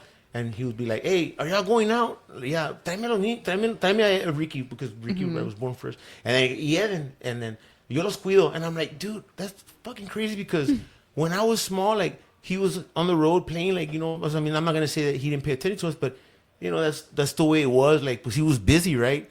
And so I'm like, I never heard him say that. Like, that's crazy. So when I would, because Ricky, when he was a baby, when he was like about 3 or 4 years old, he would do certain things, and I would like discipline him, like, hey, and I would spank him. Like I would had that mindset that I was gonna discipline him, like, okay, so right, and so like my dad would see me. I could not do that in front of my dad. My dad would be like, you better not, like, and I'm like, yeah, but you would spank me, and I like now pele él, right? And he's, no, but it's because yesterday I was talking with a friend of mine, and he was telling me, man, when you have grandkids, it changes you, like, as a person. So and you can tell with your parents, like, right? Yeah. Ruben, or they just had his daughter just had a baby, and then Richard también, his other son. Then he's like, boss, because he calls me boss. Man, Ruben, the keyboard player. Yeah. I'm just like crazy for my grandkids, like, man, and it changes you. So then I saw it with my dad, and then now my mom too, right? And I'm like, what the hell? It's crazy, but so he learned a lot from that, but. Not just that, but he had so much passion to learn. Like, sometimes people tell me, oh my God, dude, like, he stands like your dad when he plays the bajo. But it's because he has that, man, he studies him a lot, like, And I veces le digo, when he first started playing the bajo, I honestly, he really hated it. And I actually clashed with some people because they would tell me, you're too hard on him. And this is the reason. I am too hard on him. Like, and not because I think I'm the best, whatever, but we all make mistakes. Sometimes, yeah, I'm rusty, whatever, and sometimes canto desafinado, whatever. But I am a perfectionist as far as providing a badass show for the people. ¿Me entiendes? And that's my where I am a perfectionist. Like, and so, but then I have that little perfectionist to try to be perfect for the bands that are there looking at us play. ¿Me entiendes? Like, because this critique. It's critique, like, oh, he fucked up or whatever, and it's good. It's good critique. It makes you a better person, right? So at the end of the day, it's like, chingao, he oh my God, dude, like, what the hell's happening? I'm getting like really, like, what was that? Brain fart. Yeah. Just It was all the it? talk from earlier. Right. Yeah, what was I talking about? Perfectionist So yeah, for a reason. so okay, like, man, I don't know. I feel weird because like I don't know. It's hitting me like in some way. But anyways, so people would say like we would do sound check, right? And I would tell them, I need you to do this because I know already like what's gonna happen if you don't do something that I suggest for you to do. Like, ya lo conozco él, and the musicians too. Like, I'll tell them, hey, you need to put this wire there on that amp or whatever because it's gonna fail or whatever. So I already know what I want because it's happened so many times. So I was very hard with him because I would tell him, I'm only gonna teach you once, and you better get it. But it was for a reason, right? And people would tell me, hey, dude, what the hell? Like, why are you like that with him? Me regañaban because, like, don't treat him like that. You know, but that's behind the scenes. I wouldn't do it in front of people that it was behind our team, right? Whatever. Yeah, they would get pissed off at me because I would treat him a certain way. And I would tell them, look, you, first of all, he's my son. You're not going to tell me how to treat him, but it's not in a bad way. But something happened. So I was like, am I wrong? That first show in Houston, I made him cry. We were outside and I made him cry. And I told him, you know what? I'm sorry, Dad. Like, and I cried with him. I'm like, I'm very sorry. Like, I don't want you to be scared because I'm going to tell you something. Just the way you love the Conjunto and Tejano and all that, being in the scene, there's also things that you have to realize that are bad. You're going to have people come to you and say, hey, you want a beer? Hey, you want a cigarette? Hey, you, and that's where you have to be careful, right? So I said, I'm sorry because I don't want you to be scared of me in that way because you think that you're making a mistake and I'm going to get mad at you. I need you to come and talk to me. Because I'm going to correct you. And now it's very different because now we talk and I tell him. But he knows that when I tell him something, he tells me, Dad, you know what's weird? You're always right. And it's even happened with other musicians where I said, they don't want to play. Like, just stay on that instrument. Like, I give you 4 months and you're going to be a badass. And it's happened twice. And now with him, they go, I give you 2 months, bro. Just play. Like, just, but do what I tell you. And I was very hard on him like that. And then, now I would always turn back. And you see it in the shows when we're playing, like, but that's another thing that I have that, so like Nick, the Posadas, he helped me out. And I told him, look, I'm going to tell you right now. I said, if I turn around and I scream at you, I'm not mad. It's just that I'm playing and I'm singing, so I'm trying to concentrate and I can't talk. So me sale bien feo, like, hey, dude. And it looks bad, but it's just the way I talk. It's the the guys know already, right? And I do that a lot with him. But then I got to the point where, like, I was like, dude, I'm not even telling him anything anymore because it's in his blood, right? Whatever. But I'm like, dude, it's crazy that now, like, he's evolved to be better than what he is. But they would tell him, why don't you tell him that he's good? Chris, this is an argument that me and Chris always have. Tell him that he's good. He's not good. He's not good. And right? And he asked me, why? Why do you say that? I said, because that's going to make you better. That's going to want to make you, like, you know, I didn't have that. I didn't have somebody to tell me, like, right from wrong. I didn't have somebody to, like, you know, I just had the discipline and the be respectful and all that. And then you become who you are, right? Pero I told him, I'm sorry, Dad. I don't want you to be, I need you to come and talk to me because then you're going to be scared. You're not going to come and talk to me and shit's going to hit the fan. So when all this happened that he started, that he's playing, that one person that told me in sound, he's like, you know what, bro? You were right. He's like, that's badass that you actually treated him like that because it only made him better. He's like, and that's very hard to do because some kids can't take that. Like, they take it too hard and then they end up, you know, thinking a different route. And I understand how it is. Pero he told me, like, yeah, and now he tells me, Dad, you're right. Like, there's certain things that you do for a reason. And that's the strategy that I try to keep because I don't know what it is about me, but I try to guide him and I want him to be the best musician. This guy at his age, I tell him, that's the only thing that I would tell him. You are way better than what I was at my age when I was playing drums. He's a badass drummer. Like, he plays salsa beats. He's his rudiments. Like, he's really into band and stuff. Pero honestly, like, yo le digo, just be humble because you know what? Honestly, when you have too much talent, sometimes some people will envy you in a bad way, and it's gonna bring you down. And it's a good example what I'm about to say, and I'm sorry, but where he's learning right now, honestly, like, they don't take advantage of him the way they're supposed to. Because this guy is like, you know, he's very talented, but sometimes they won't get you because, you know, they don't want, I don't know what it is, but like sometimes es lo que me cae mal a veces. And I tell him, look, you got to be humble because at the end of the day, you have something in you that some people are not going to like and they're going to try to bring you down and whatnot. You got to know how to control it. I said, don't be me, you know, like whatever. But at the end of the day, I think he's golden. And I'm very proud of him because he's learning the right way. And I just wish him the best. But I will never tell him to stick to playing conjunto. I tell him, I'm not going to tell you to stay here. Like, you do your own thing if you want to. ¿Entiendes? And so I'm very proud to say that I can tell him, you know what? You do your own thing if you want. But be your own boss. Yes. You know? And haters are going to hate. Yeah. You're doing something right. Yeah. So you keep doing you. Keep doing you. I got you and Crystal have done a great job raising a wonderful, kind-hearted son. Saludos from Oh, Monica, Panchito, saludos para todo mi. Oh, you know what? I forgot to say hi to all my peeps from the valley. Monica, Pancho, you know, with my compadre Ruben, you know, and so Iden también, like, it's crazy. Like they competed at the Big Squeeze competition, and I saw Iden. Oh my God, bro. Oh man, I saw his performance. I was like, ah, man, este huerquito, like, and that's great because that's what we need. You know what I mean? And I'm like, dude, they're very talented, bro. You like, oh my God, bro, like, no, neta, like, I mean, when you guys started, y'all were babies, man, you know, and it was fucking amazing to see you guys like Crystal playing the bajo, like, you know, y'all were kids, like, you know, and then you know you evolve, to get better and whatever, and it's the passion y'all have, and the bad part about it sometimes you don't have the backing of your parents, right, and you do have it, right, and that's beautiful to see, like. And pues, that's what we need more in this industry too, man. But these kids are like, they're very way advanced. That's why I tell them, you're way better than me when I was your age. Like, he's very definitely better than me as a drummer. But so going back to what he was saying, because I'm gonna say right now. So he would, and I never knew this. That's why I started crying, because he's like what he was just saying about listening to Periodos Sin Temor. He knew that, you know, whatever. Because it reminds me when I hated that my grandpa and dad, they had the bus.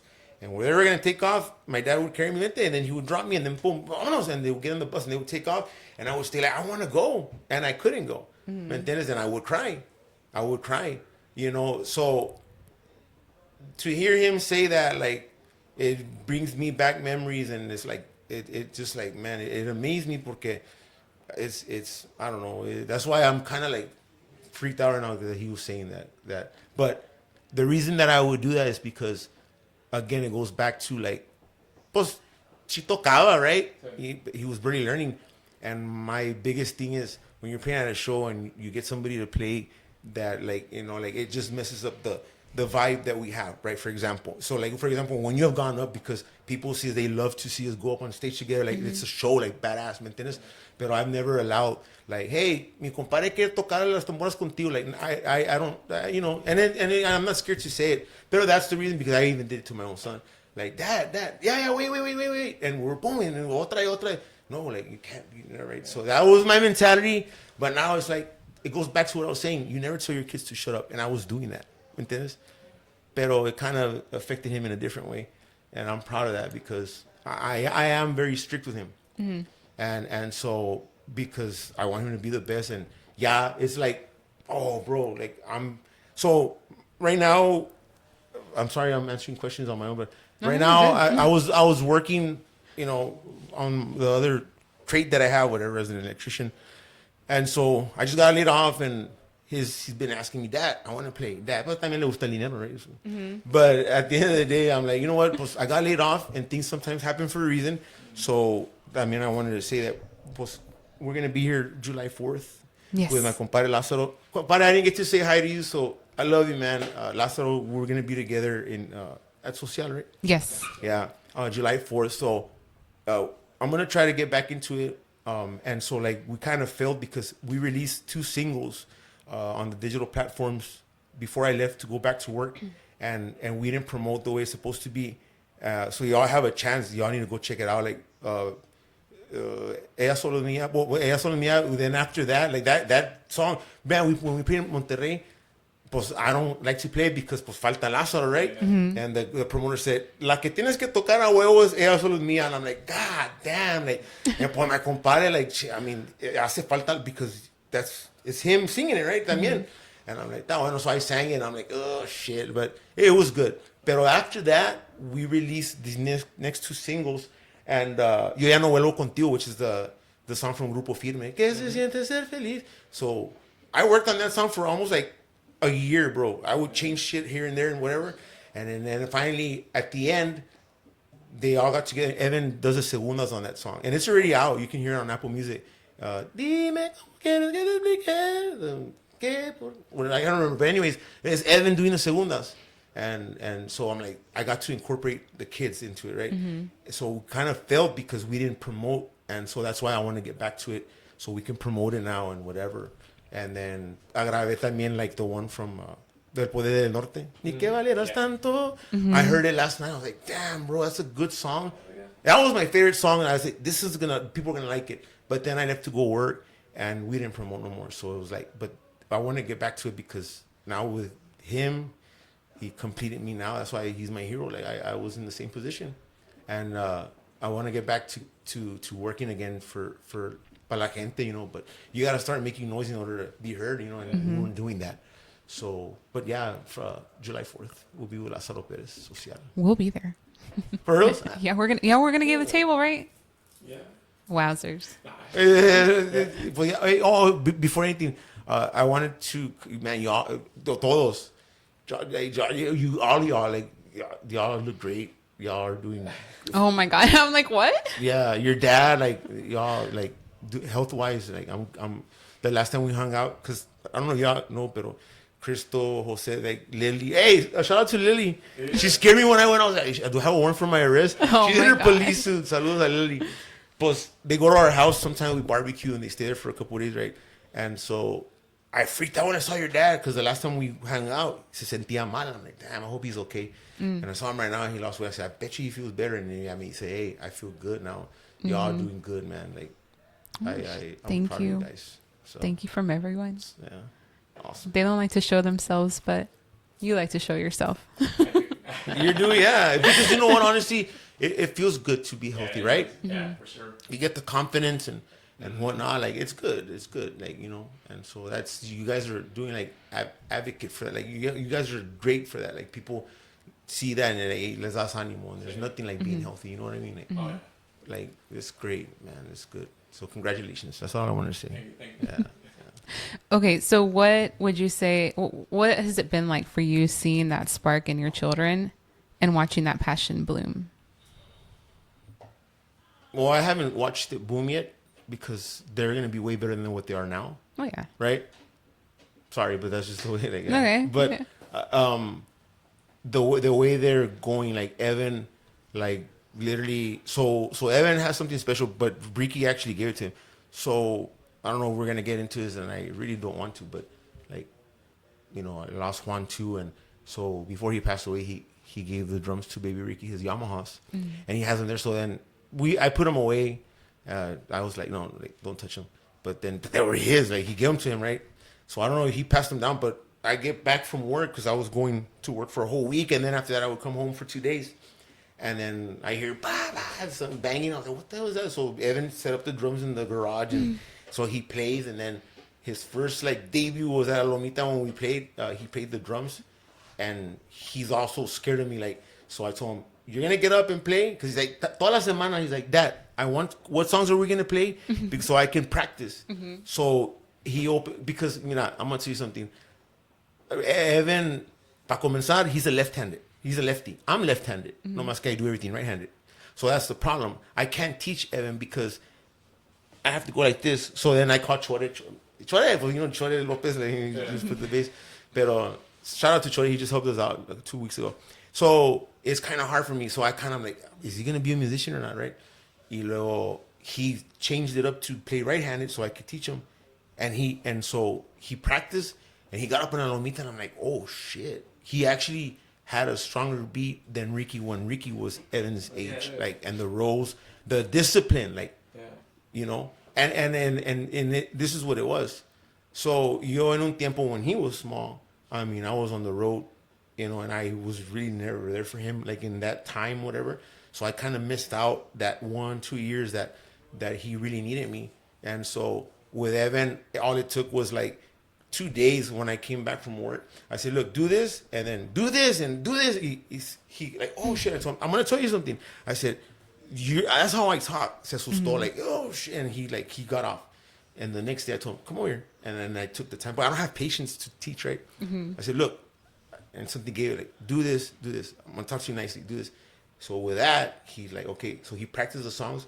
It amazed me because he tells me, Dad, play la lomita, and he plays the polka. That bueno, you get your kid up, play a polka. But yeah, badass. He's like, basta de tu amor. I'm like, what the hell? And I said, órale, está bueno, well, you better not mess it up because you'll never play ever again. You know, Crystal gets super mad because you're an ass. Pero that's just the way you know, 1, 2, 3, solo.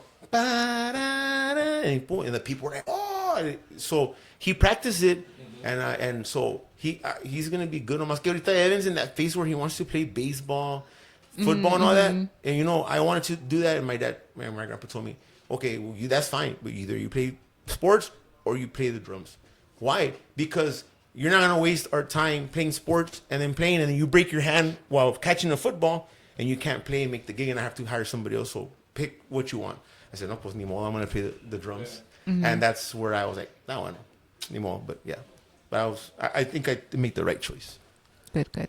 Okay, let's twist it up here. Tell me a story. Tell me a story that you've never shared before. Oh, I got one. Okay. I was just telling your mom about this. Oh man. And your dad. So, okay, what like just any story? Any. It can be any story.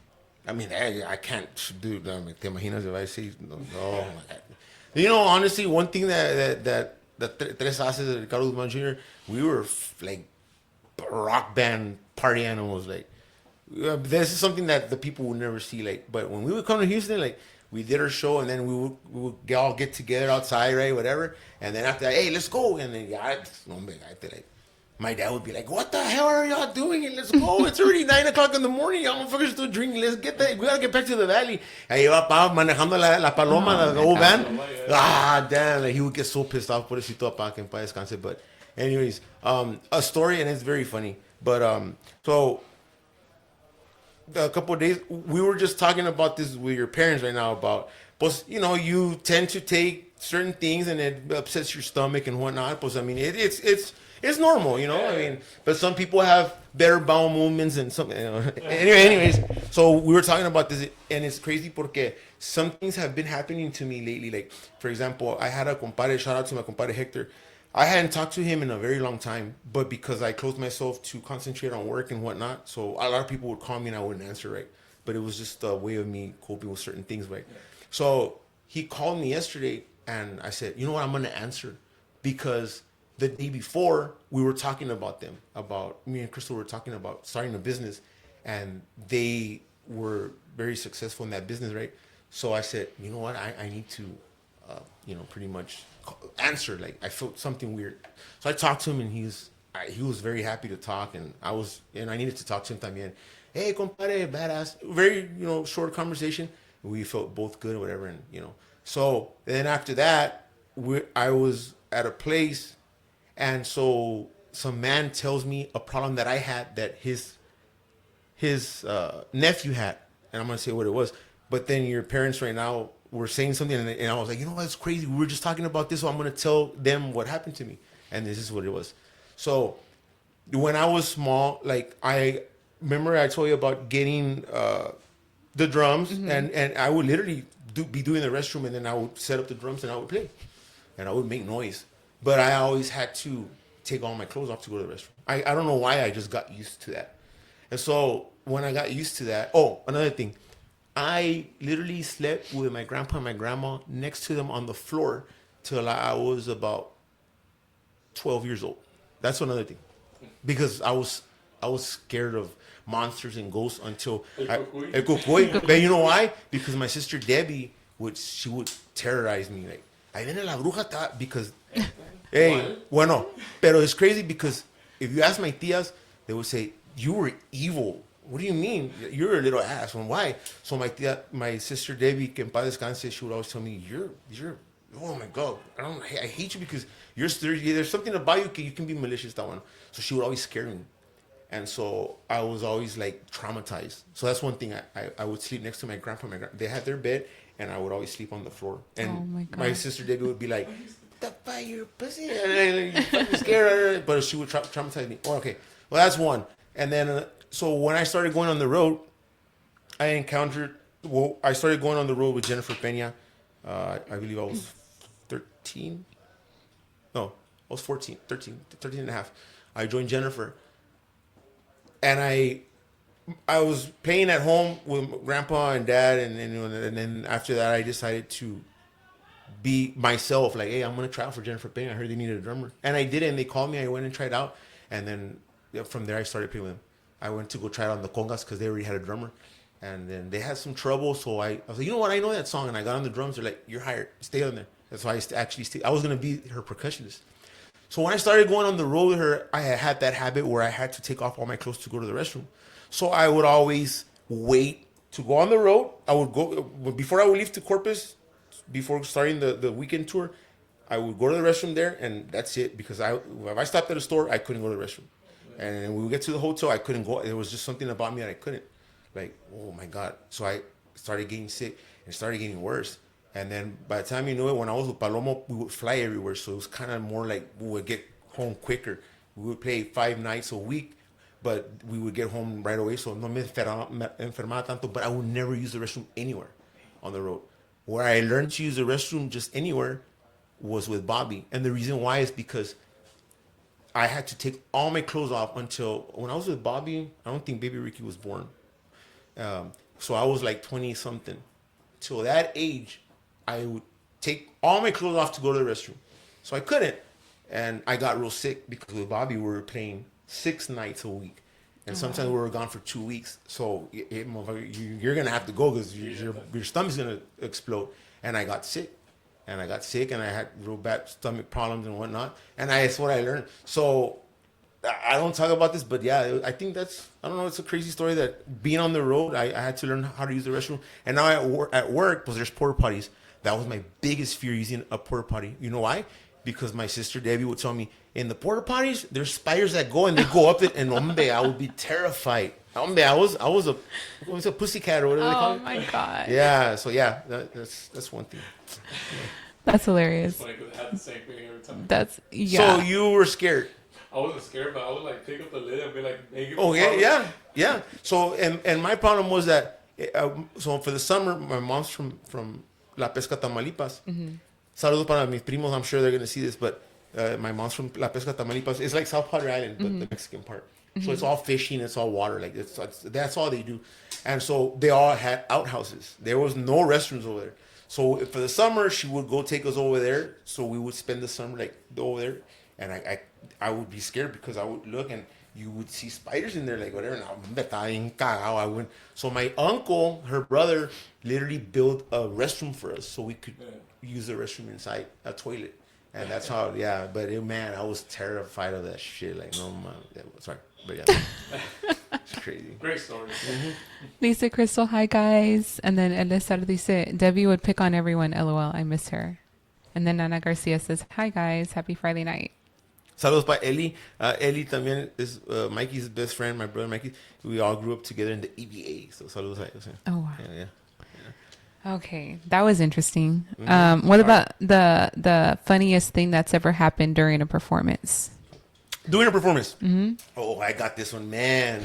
So, you know, John Guzman is my primo. So, little John, que viene siendo he was a Marine. Okay. Well, he was he was stationed in California. And so I was playing with Bobby.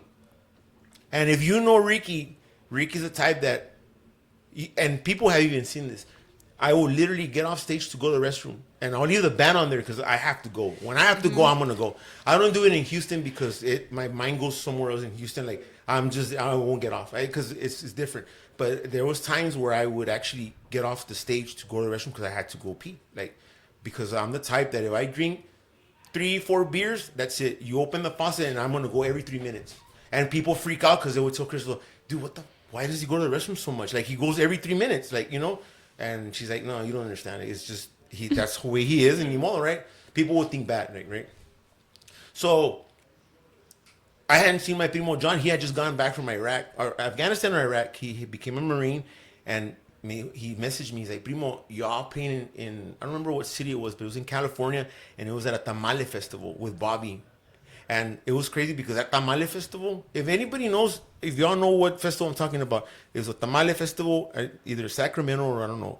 But I was so excited to see my primo John. With Bobby, you didn't have time to drink. You didn't, bro, you're going to play and you got to be up by 4 o'clock in the morning to get on the plane, like boom. And so we wouldn't drink. But I said, primo, let's drink. So we got, and my prima, so you know, I was real happy to see him. So that tamale festival, we got to meet Ice Cube and all. Like there was chingos of stars in the hotel, right? So I started drinking, bro. And the manager of Bobby, I call him my tío Gerardo, Me decía, dale más, que no te vas a bajar, porque te vas a mear, cabrón. Me decía, te vas a mear. Yo sé que tú tienes que poner un pañal. He would always joke around with me. So I started drinking, and they told me, hey, 20 minutes to showtime. Your guitar and bajo will be ready. Just come and pick it up, because we had the text and stuff, right? So I'm like, nah, man, I was with Primo John, and and we were having a great time because it was a tamale festival. There was a lot of drinking. I just remember drinking a lot of what is it? The big cups, the open cups, like just regular. Oh, like mugs. drafts? Yeah, Yeah. they had mugs, Oh. and boom, we were drinking chingos. Y pues my primo John was a Marine, bro. Like he could fucking drink, real bad. So I got carried away. Let's go, and hey, 5 minutos, and then the intro started. I'm like, fuck, I'm good. Like I felt awesome, and I started playing, right. De repente, oh shit, I need to go to the restroom. Hey, pues, with Bobby, you can't get off. Like Bobby's like boom, boom, desvelado, and then he can literally play those 2 songs again twice, and the people love it, right? Because that's So I'm like, I'm not gonna be able to get off here. Like I'm gonna piss my pants, and I had blue jeans on, so it's not like I could say, And look, let me tell you something. When I gotta go, I have to go, and luckily when I go back, I have done pee-pee in my pants when I was small, right? Pero as an adult, no. Like, no mames, like, no, right? And I said, I can't. But I said, you know what? It's coming out. Remember that movie, Bridesmaids, where they're in the street? Oh, It's yeah. coming out. Yeah. And I was like, dude, no mames. Well, I was like, dude, I gotta piss. And I went to Gerardo, the tío Jerry. Le dije, tío, yo sabía bien que te ibas a miar, hijo. He said, no, méate ahí. You're no. Bless you, dad. Te vas a miar ahí. You can't. Si se da cuenta que aquel que te vas a bajar, se le va a pegar un infarto. Bobby was real straight. So I said, no, you know what? There has to be a way. So Wireless? Dude, it hit my mind. Dude, I'm wearing a fucking wireless. And pues my wireless were expensive. Yeah.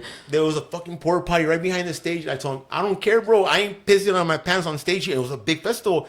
Ahí te guacho, and I'm playing, and I go into the restroom, and I'm just strumming, and I'm taking it, and boom, and la chingada. Oh, and then boom, I go back. Bobby, he's running for state rep, by the way. Yeah. But sorry, bro, but he didn't even find out. He didn't find out. But yeah, I actually got to go take a leak while playing with Bobby Pulido, like, wirelessly. But yeah. Damn, that was crazy. That's tough. So yeah. My God. Yeah. Dice Ricky de la Garza, saludos, tocayo. You want to hear? Okay, I have one more. Funny story. Okay. Yeah. Okay. So this is very scary, and my dad actually wanted to kill somebody. But so when I was with Jennifer, mind you, at that time I was already 15, and so a 15-year-old living with Hugo Guerrero, the Charanga King, in Corpus, with Roger Peña. They had an apartment. We lived there. I lived with Hugo Guerrero. And I learned a lot from, y'all know Guerrero. Yeah. And that man is, saludos. Yeah. Juice, I call him Juice. It's like, I don't know, there's been a story where supposedly like Juanito Castillo lived with Steve Jordan. Like, dude, that Juanito's like, aparte que dice que me pareció a él, right? Yeah. Lázaro. Like that. So I learned a lot from him. And Roger también taught me a lot as far as, but so at that time, I was very young, and I was very young. So I was playing with Jennifer, right? And I was young, but that's why I grew up too fast. So we were going to go play in Washington, and for some reason, Jennifer would travel so much that sometimes she had to take Southwest. And I don't know if you know, but Southwest has connection flights. Mm-hmm. And so it will literally fly from Houston to Chicago, and then from Chicago, it's going to go to California. So I think that's what happened. And so these guys found it funny to play a prank on a minor. I was 15 years old, bro. We were supposed to get to California. Nos desvelábamos mucho because we would travel a lot. All those bands we play, right? And so they found it funny. Leave him in the plane. Déjalo, no hay pedo, right? Oye, pues, I didn't know. I just remember waking up and I was like, welcome to Philadelphia. What do you mean Philadelphia? And I'm like, Roger? Like the Home Alone, like that, bro. Yeah.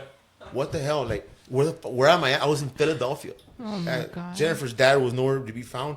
Jennifer was not there for sure, because Jennifer would right away take off in a limo or whatever, or whatever, la levantaban. And then Miss Mary, la mamá de Jennifer, pues tampoco. Bro, I was in Philadelphia, so they played a prank on me, and they were like, thought it was funny, but they didn't notice that the plane took off, and I stayed on the seat asleep. Oh my god. So I was in Philadelphia. Well, I was like, I don't know what's going on, but I was already advanced for my age. I was not a 15-year-old like, oh, mommy, like I was like, hey, I'm supposed to be in California. I don't even know what the hell's going on. I think I'm dreaming, but I'm in Philadelphia. Like, what the hell? And so at that time, they helped me. So guess what I had to do? Call my dad. That's the only number I knew. He's like, what? ¿Qué? ¿Cómo que te dejaron? Oye, hombre, my dad was. So he gets the phone and tells him, no, hombre, you all. I was like, so at the end of the day, I had to wait. Luckily, that wasn't the gig night. So they gave me I think they gave me a hotel. I stayed there, and they put a little tag on me like that. Oh my And then they God. flew me back to California. So it took me a whole day to get to California because they thought it was funny for me to sleep in the plane, and they didn't know it was going to be a connection flight. So that's how I ended up in Philadelphia. But I think that was funny and scary at the same Oh time. my god. So, yeah. That's the real Home Alone. Yeah. For real. Yeah. That's funny. Yeah. Okay. What is the biggest misconception that you think people have about you? I can't talk about that. You know what? Yeah, I'll talk about it. Because I can't really talk about it that much but yeah, it's bad and whatever. And whoever talks, they know what I'm talking about. But at the end of the day, I always ask myself, like, why? Like, I was a type of person that I would take off my shirt for anybody before my kids and my wife, right? And then at the end of the day, it kicked me in the ass. But you know what? On a good note, one of them is that they think I'm an asshole, that they think I'm arrogant. I get that a lot. Like, o sea, it's like the bonus story. Like, don't judge a book by its cover. Me callas bien sangrón. I'm like, why? And because we thought that you were very conceited and that you thought you were whatever, right? And then we got to get to really know you, and it's no mames, like you can't know, like you're a different person, like. And I don't know why. If it's Crystal says that it's my look, like I have some type of look that I can look like if I'm a mean person. I don't know. I don't believe in it, but I think that's one of the things that, and it hurts me because I'm not like Right. man. I talk a lot about this with people that were like in my circle, and it was very few.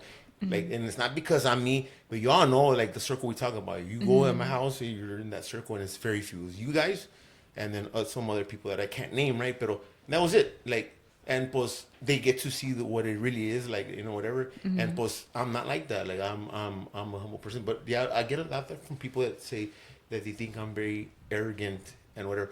But I was at one point when I first started playing with That's Conjunto. I really and it was a lesson learned. I got to a point where I started thinking that I was like, the shit and whatever. And Dad told me, Mira, don't do that. It looks very bad.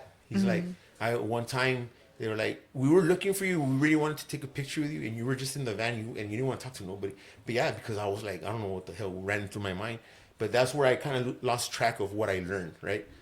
And so after that, like, I was like, no, because my dad said, you do that, you're going to learn the hard way. He's like, and I'm telling you right now, it's going to happen. I'm like, what do you mean? He's like, it's going to happen. So it did happen. I don't know if it was when we first met you. It was one of the shows in Houston. We were playing, and my accordion just busted. I don't know if it was that show. I That think was that thing at the hangout? it was one of the we were jamming out. Y luego de repente, like, it just gave out, like, and I was so embarrassed. And my dad looked at me. He's like, "Ves, te dije." Like, we would communicate in a certain way that was crazy, like una mirada. And then when we got off stage, we would mingle with everybody. And then after that, in the van, he would tell me, "¿Qué te dije?" I told you. And I'm like, you know what? You're right. And after that, I was like, nah, it's not good to be like that. So I got back on track, right? Yeah. But yeah, I think that's. No, I've never read you guys that way. None of you guys. You know why? Because I think if I have interest in actually knowing who you are, you saw it. Oh, that hurt. Yeah. Yeah. Okay. Yeah. Yeah. So if you really man, that's what's bothering me. That's what's bothering me. Anyways, do you see that or no? Back here, right? Yeah.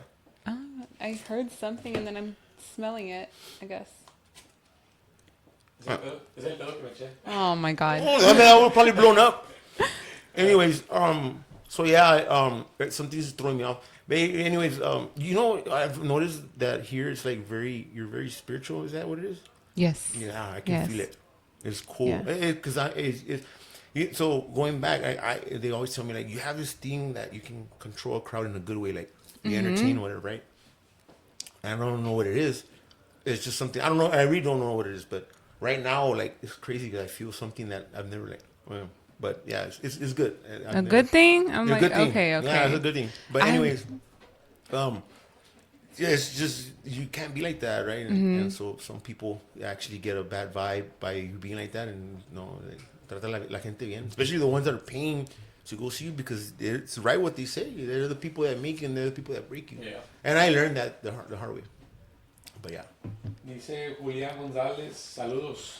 Julian, is that Julian? Yeah, Julian. Yeah. Hell yeah, Julian.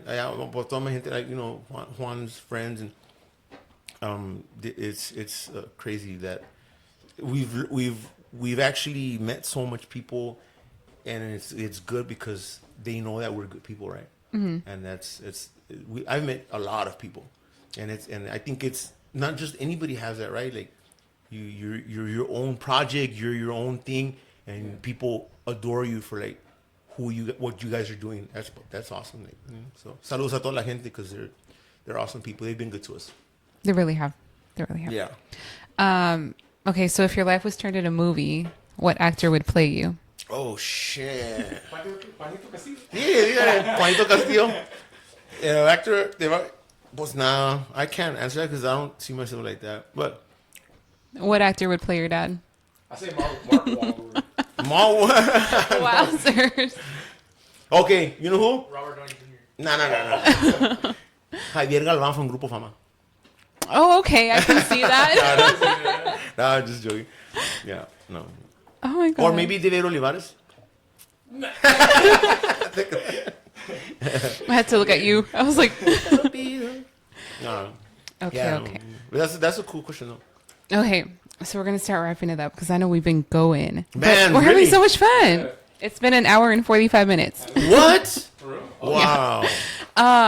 Okay, what is next for Ricky? What are you looking forward to? What is it that you want the fans to know about? What they can expect from you? What's coming up? That it's different. I'm not trying to. It's been a long time that I've been looking for fame. And been looking for money. It's just a passion. All I can do because it's crazy that my dad would always tell me, "Vas a ver," because I would make fun of my dad, like, "Ah, man, you're old school. You don't know that I was the kid telling him that, right?" And he's like, "De mí te vas a acordar, cabrón." Me decía, because my dad was very like, pues you know, dad, like the way he was. He okay, but y'all know the and I told you guys, y'all know the teddy bear and you know whatever. Nah, he's got that other bad side. Pero me decía, "De mí te vas a acordar, no te estés burlando." And I think at sometimes he didn't like that because I feel it now. So I'm now like my phone. Like sometimes I'm like, how do I do this? Like and you can't keep up with technology. So he corrects me, and then he makes fun of me, and I'm like, no, dude. Like I take it as a good sport, but then I'm like, dude, oh shit, am I getting old or what? Right? So, but at the end of the day, it's very different now. It's not about fame. It's about doing this with my kids, and then on top of that, just being an influence and be a better person to make that change. And if it doesn't happen, it doesn't happen. But at the end of the day, I know that they tried, but they're also very good that they're going to be able to play whatever they want.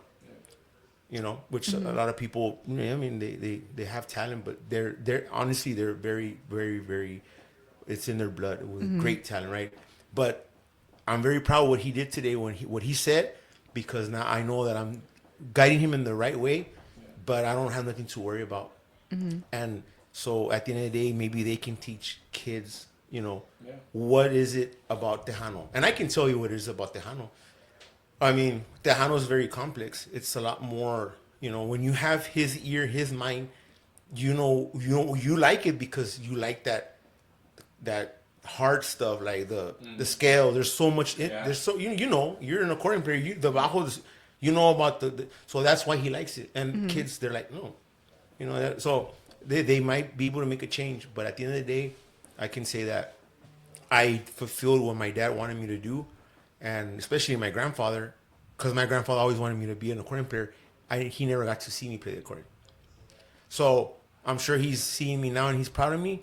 But at least I fulfilled that hey, you know what?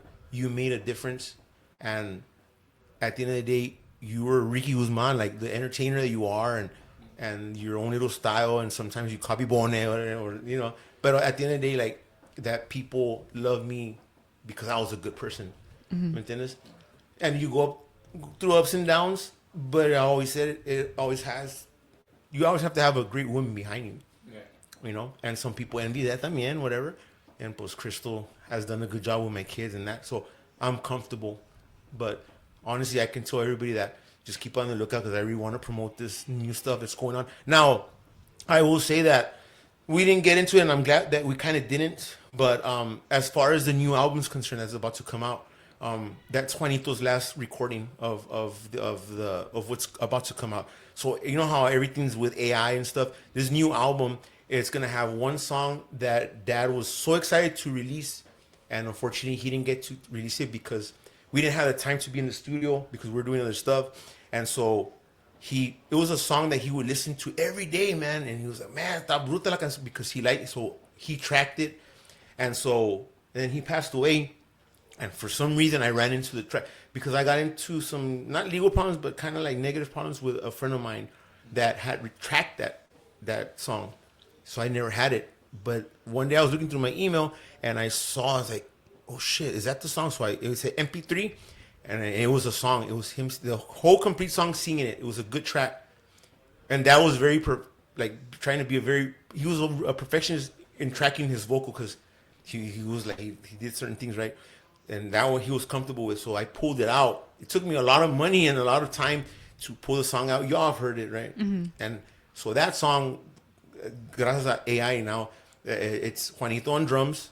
Even though Juan didn't track the drums, it's actually the drum tracks to El Trailero Purpurri. I cut pieces out and I made that one. Yeah. And that's singing, Baby Ricky's on the bajo, and that song. And then there's another song that it has Primero se seca el mar. It's a good. That song reminds me when I was a kid, and I would be in Mexico missing my grandpa and my dad, and I would hear La KGBT. It was so strong, the radio station, that it would play all the way to La Pesca, and I would hear the song, and it would come on the radio, and I would cry because I missed them, and I couldn't call them right. So that song has a very beautiful meaning to me, right? So it's me playing the accordion in the beginning, Baby Ricky playing the bajo. And then the second part, I say some stuff, whatever. And then my grandpa comes out playing it. My dad comes out playing the bajo. Juan's playing the drums. Like, in other words, they made a big difference. They're on the second part of the song playing it. It was a lot of work, but that's coming out. And then was the best thing that Juanito got to do all the tracks for the whole album. Except for that song, I had to cut Popurrí Trailero. It's actually, those are the drum parts for that one that Dad sang. But it's a special album. It's taken me a long time to take it out for personal reasons. And like this, what you saw right now, that's the reason why. Like I could never concentrate. So anyways, at the end of the day, like it's almost ready, whatever. And so I just want everybody to have the mindset that it's something that means a lot to me. And hopefully they enjoy it because it's going to be a very meaningful, in a good way, album that I'm blessed to be able to do because they actually made an impact in the music, and I'm proud to. So yeah, hopefully they like it. I'm excited for it. Yeah, I'm like mega fan over here. Super excited. I appreciate it. Wow. So yeah, no, this has been awesome. You think so? Yeah. What do you mean? Yeah. Really? Yeah. Yeah. And y'all got a lot of feedback over here. I got a Hector Cavazos. Oh, okay. That's my compadre Hector. Saludos. God bless you guys. He says, see you soon.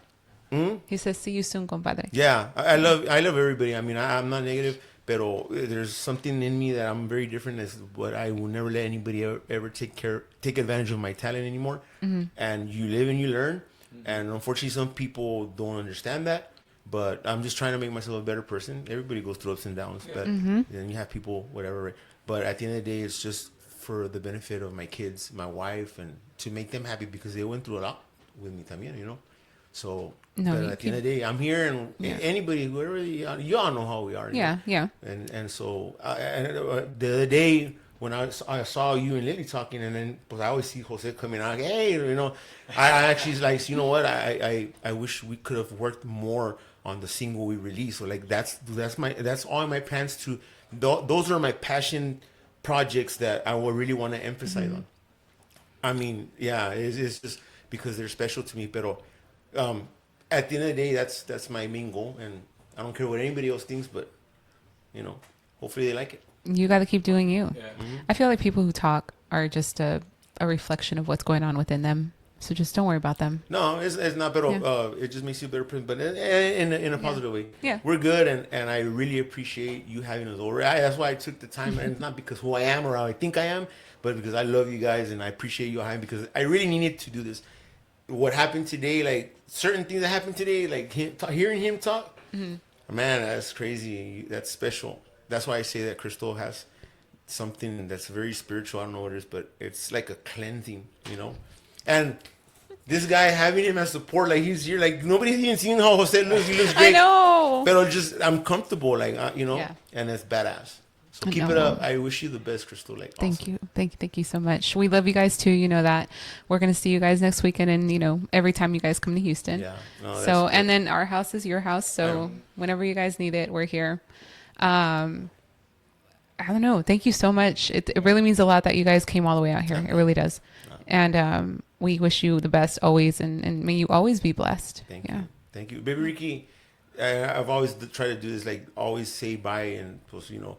But you guys, thank you, and thank you for that. All y'all have done, because nothing but good vibes for me. And then the times that I needed, like especially like now, and that's good, man. That you guys is special, badass. So. Well, thank everybody for watching tonight. Thank you all for watching, and thank you for supporting Tiny Table Talk. We'll see you guys at the table Jose, next time. Everybody come say over, bye. So y'all can see Jose, Bye, guys. Ricky. Thank you. Appreciate it. Bye. Love you, Crystal.